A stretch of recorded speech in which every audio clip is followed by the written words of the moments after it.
večeraju.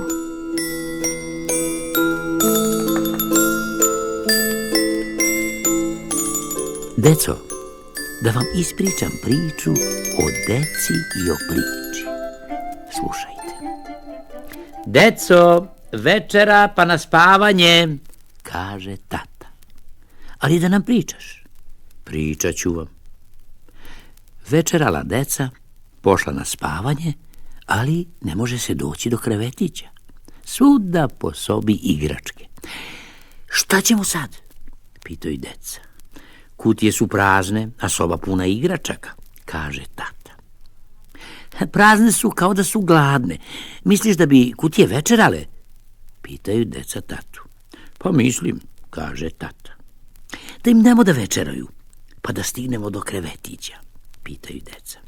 Tata klimne glavom, a deca slažu igračke u kutije i već posle 5 minuta sede na krevetima i oblače spavačice.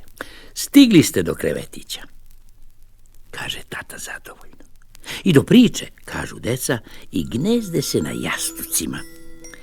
Ispričao tata jednu kratku priču.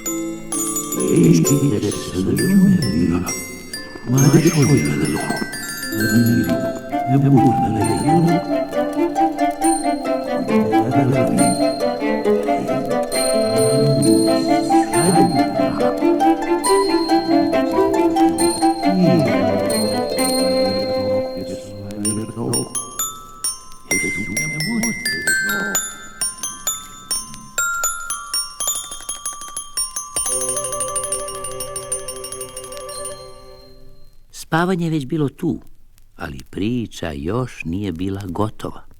A kad je bila, tata je rekao, eto, to je cela priča, slatko spavajte.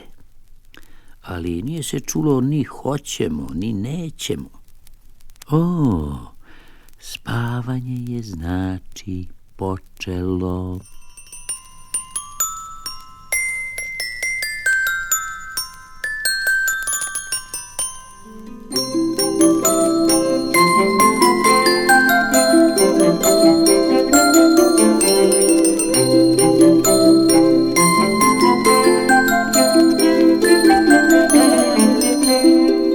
Šaputale zevalice, probudile mrak.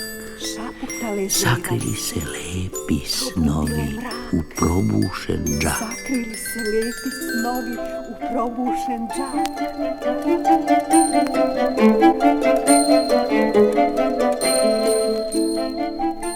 Pa se dokotrljali